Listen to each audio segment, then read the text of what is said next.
আসসালামু আলাইকুম, সবাই কেমন আছো? আলহামদুলিল্লাহ আমি অনেক ভালো আছি। তো এই যে দেখো বন্ধুরা, এই যে আমি আজকে শেয়ার করব আমার বেডরুমগুলো। তো আমার বাসায় টোটালি 4টা বেডরুম, একটা ডাইনিং, একটা কিচেন এবং একটা ওয়াশরুম। তো এই যে দেখো বন্ধুরা, আমার শখের জিনিসপত্রগুলো কি সুন্দর করে আমি সাজিয়ে গুছিয়ে রেখেছি। আর সাজিয়ে গুছিয়ে রাখতে কিন্তু আমার খুবই ভালো লাগে। এই যে দেখো বন্ধুরা, এই যে দেখো, আর এই যে এদিক দিয়ে আমি এখানে বেসিন লাগিয়েছি।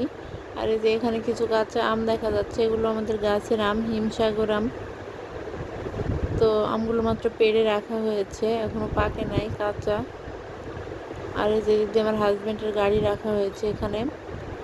আর এখন আমরা আরও একটি রুমের মধ্যে চলে যাচ্ছি। তো দেখতে থাকো বন্ধুরা পুরো ভিডিও। এই যে আমি রুমের মধ্যে লাইট বন্ধ করে রেখেছিলাম, কারণ লাইট প্রয়োজন হয় না দিনের বেলায়, এজন্যই বন্ধ থাকে। আর আমি সবগুলো রুমই কিন্তু অনেক সুন্দর করে সাজিয়ে গুছিয়ে রেখেছি। এই যে দেখো বন্ধুরা, আর এখন আমি আরও একটি রুমের মধ্যে চলে আসলাম। এই যে দেখো বন্ধুরা, রুম আছে অনেকগুলোই, কিন্তু মানুষ নেই থাকার। এই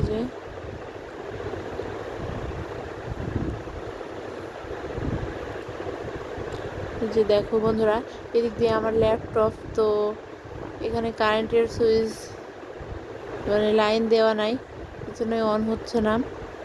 তো যাই হোক বন্ধুরা, পুরো ভিডিওটা কিন্তু দেখে যাবে। তো এই যে দেখো বন্ধুরা, এদিক দিয়ে আমরা আমার ডাইনিং রুমে চলে যাচ্ছি। তো এই যে আমার ডাইনিং রুম, দেখো বন্ধুরা, এই যে দেখো।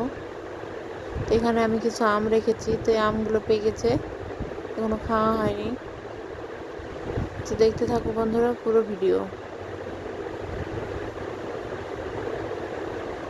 এই যে দেখো বন্ধুরা, আর এদিক দিয়ে আমি রাইস কুকারের মধ্যে ভাত বসিয়েছিলাম, ভাতগুলো হয়ে গেছে। আর এই যে বন্ধুরা দেখো, এটা আরও একটি বেডরুম, এই রুমে আমি ঘুমাই। তো আমাদের ভিডিওটা দেখে নিশ্চয়ই তোমাদের অনেক ভালো লেগেছে। তো সবাই আমাকে সাপোর্ট করবে, আমার চ্যানেলটা সাবস্ক্রাইব করবে। আমার পাশে সবাইকে অসংখ্য ধন্যবাদ জানিয়ে আজকের মতো বিদায় নিচ্ছি। ভালো থেকো।